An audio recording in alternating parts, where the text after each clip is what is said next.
Hi, all. Bryan VantHof here with RE/MAX Advantage Plus Ramsey Trusted and Homelight.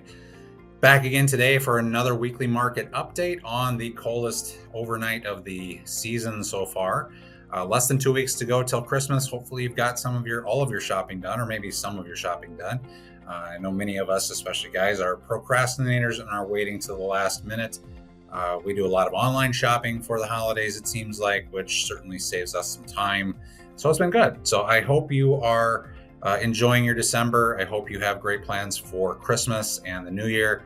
And thanks as always for being somebody who watches this video on a weekly basis or follows it or reads it, or however you take in this information. I hope I've been providing you with some great information that helps you kind of understand the real estate market, understand where you're at, where you want to go, and answer questions that you might have. So something that we should talk about now is, as we head into 2025, is income taxes. We are getting into January, when people start to get their W-2s, when they start to do their taxes, when they're looking forward to their refunds. And so I'll talk a little bit about at the end here today about maybe some of the benefits of being a homeowner and why it might make sense for you to buy even with interest rates in the 6.5% range. So we'll check that out as we get towards the end. But first, as always, let's talk about the past week in the real estate market for previously owned homes within that 50-mile radius of downtown Minneapolis in Minnesota. We had 517 new listings in the past 7 days. That's up 115 from last week, 41 more than the same week last year. Of those, 97 sold in the first week. That's nearly 20% of all listings did sell in the first week, which is pretty steady. That's pretty solid.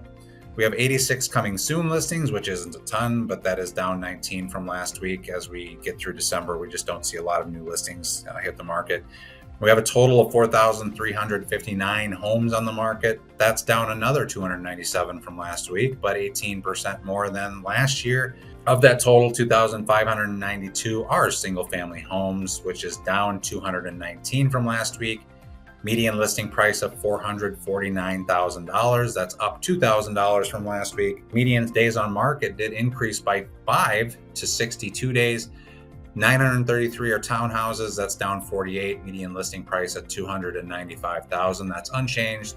With days on market of 56, that's up 1 day. 833 are condos, which is down 30 from last week at a median listing price at $200,000. That's unchanged. Median days on market of 91, that's up 2 days. 487 homes went from active to pending. That's up 72 from last week. 608 went from pending to sold. That's up 299 from the previous week. On the showing activity side, we saw about 10,370 realtor scheduled showings in the past week. That's up 3,300 showings from the week that included Thanksgiving, the prior week. That's 18% more than this same week last year, though. So we have seen showing activity up compared to last year. Part of that can be attributed to the fact that we have pretty well been in a consistent mortgage rate environment for about 2 years now, and buyers and sellers are just accepting the fact this is where things are at and will likely continue to be. People are not making as many decisions about their housing situation exclusively because they bought a home when mortgage rates were 3% and they don't want to give that up. Life happens, people need to move for whatever reasons specific to them and their household. Speaking of mortgage rates, we are up about 1/8 from last week, but down about 1/8 from this time last month.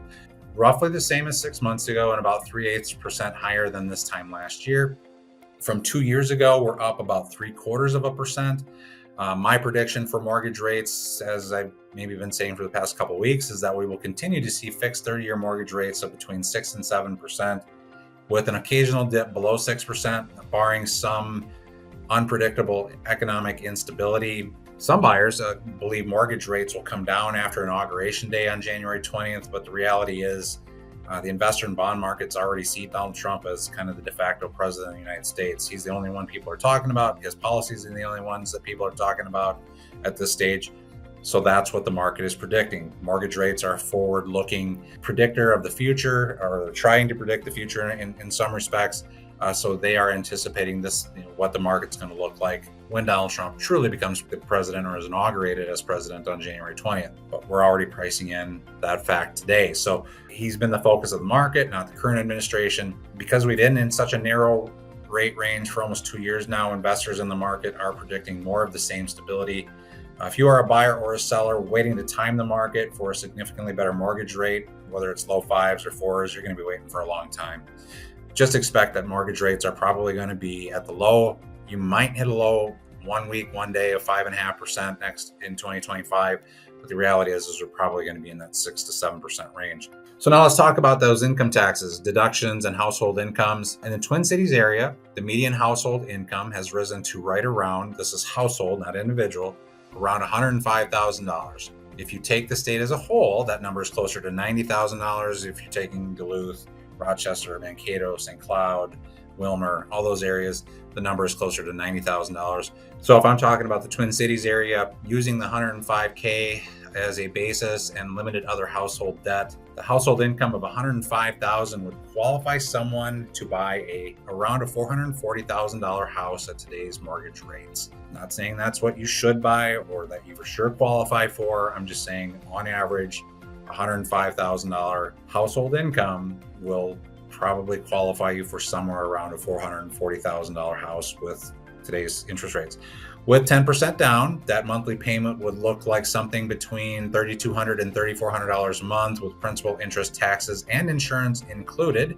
Taking that into account, the amount of interest and property taxes someone would pay for the first year is probably right around $31,000. So now let's look at some tax estimates based on standard deduction versus itemizing your deductions as we look to 2025, since 2024 is almost in our rearview mirror. As we look at standard deduction versus itemized, single versus married. I'm not an accountant, so you definitely want to check some of these things with your accountant, but I think I'm close on my numbers. If you are single, taking the standard deduction of $15,000 for 2025, and you make that median household income amount of $105,000 and are renting the place you're living in, you don't own it, your federal income tax liability for 2025 will be something like $14,700. If you make $105,000 and you rent and you have no other, and you take the standard deduction, you probably pay income taxes, not including Social Security, Medicare tax. You're probably paying federal income tax amounts of about $14,700. If you bought that $440,000 house with a $396,000 mortgage at 6.5% interest, paying property taxes, you would likely itemize your deductions, because the itemized deductions would look like approximately $31,000 instead of $15,000. You're taking $31,000 instead of $15,000 off your income. That would reduce your tax liability by almost $3,500, basically keeping almost $300 more per month in your pocket than not owning. So basically your effective payment, you're reducing your monthly federal tax liability by almost $300. So that effective payment of $3,200 to $3,400 is really closer to $2,900 to $3,100 if you take into account the tax benefits of itemizing your deductions if you owned that $440,000 house. Owning this price point of a home doesn't have as dramatic an impact on married couples filing jointly. However, the standard deduction for a married couple is $30,000 in 2025. So itemizing deductions for mortgage interest and property taxes does not have a big impact on a married couple filing jointly on a $440,000 house with a $396,000 mortgage than you would have if you were a single filer. And that's only considering mortgage and interest and property taxes, not any other deductible expenses.